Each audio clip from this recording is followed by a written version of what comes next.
बिहार में आरक्षण का दायरा 75% से बढ़ाने वाला रिजर्वेशन बिल विधानसभा से पास हो गया है। बिहार विधानसभा ने अनुसूचित जाति यानी एससी, अनुसूचित जनजाति यानी एसटी एवं अति पिछड़ा वर्गों यानी ईबीसी एवं अन्य पिछड़ा वर्गों यानी ओबीसी के लिए आरक्षण की सीमा 50% को बढ़ाकर 65% करने का प्रस्ताव को बिहार विधानसभा ने मंजूरी दे दी है।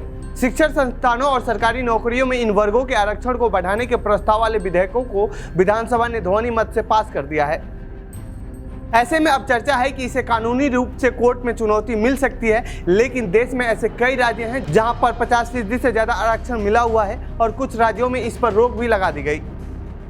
जिन राज्यों में 50% से ज़्यादा आरक्षण है उन राज्यों ने संविधान की 9वीं सूची का सहारा लिया है। ऐसे में सवाल ये है कि क्या बिहार सरकार भी ऐसा कर सकती है, और ये 9वीं सूची क्या है?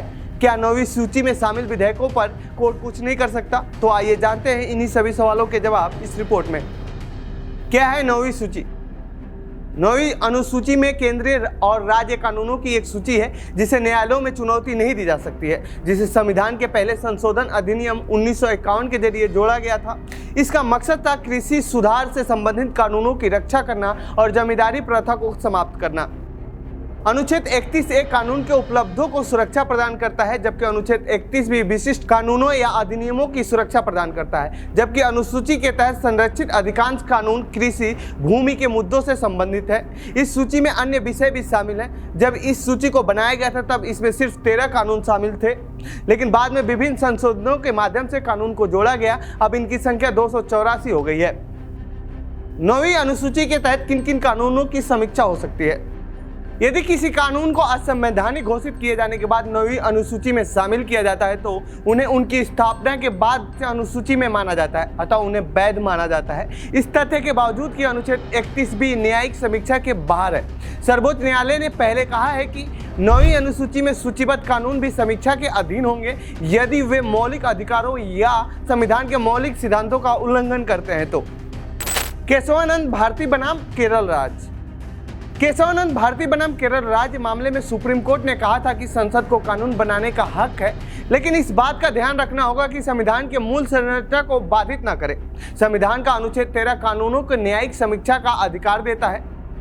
दूसरा, जो 368 में जो अमेंडिंग पावर की बात दी गई है उसकी पूरी तरह व्याख्या की गई है। इसी व्याख्या में यह भी बात आई है कि कॉन्स्टिट्यूशन सर्वोपरि है और मौलिक अधिकार एवं न्यायिक समीक्षा को संविधान की मूल संरचना में ही शामिल माना जाए। ऐसे में मान लिया गया कि कोई भी कानून जो संविधान के मूल संरचना के खिलाफ होगा तो सुप्रीम कोर्ट उसका न्यायिक समीक्षा कर सकता है, चाहे वो 9वीं सूची में ही क्यों न हो। तमिलनाडु सरकार ने आरक्षण के लिए लिया था 9वीं सूची का सहारा। साल 1991 में केंद्र की तत्कालीन पीवी नरसिम्हा राव सरकार ने आर्थिक आधार पर सामान्य श्रेणी के लिए 10% आरक्षण देने का फैसला लिया था, जिसे इंदिरा साहनी ने कोर्ट में चुनौती दी थी और वह रद्द हो गया था। इसी फैसले की काट के लिए 1993 में तमिलनाडु सरकार ने संविधान की 9वीं अनुसूची का सहारा लेकर नौकरी और शैक्षिक संस्थानों में दाखिले में अधिकतम आरक्षण को 69% कर दिया।